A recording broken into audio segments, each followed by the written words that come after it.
di ba? Yung kasi ang problema okay lang naman sa akin. Yung pinagtatanggol ako ni Res, bakit? Yun, di ba, nakakawalang pagkalalaki yun. Tapos, anuhin mo pa ako. Pinaglalaban ko lang kung ano yung ko.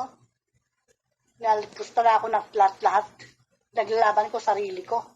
Di ka na makapag, yun, na-insulto ka man, or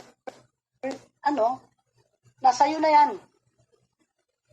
Yun kasi, ang problema kasi sa'yo, wag mo akong pipigilan. Pag gusto ko lumaban, kailangan ko lumaban. As long as alam ko ang katotohanan, kung ano ang pinaglalaban ko, ano yung tama. Dapat, intindihin mo ako. At ako'y muna po ha. Thank you so much, Res Bacos, no. Yun, ako'y magpapahinga muna saglit.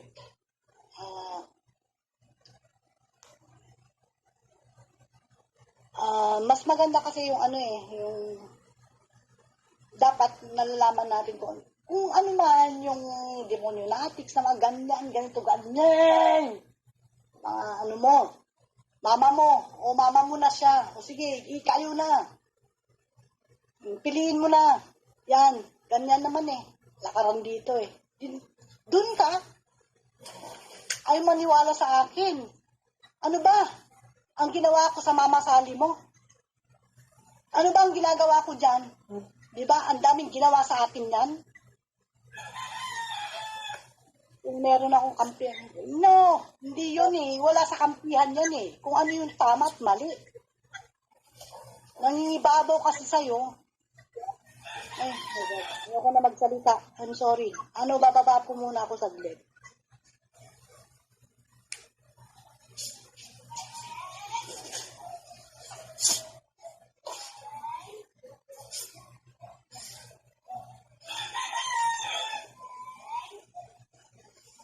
Ano tumahimik.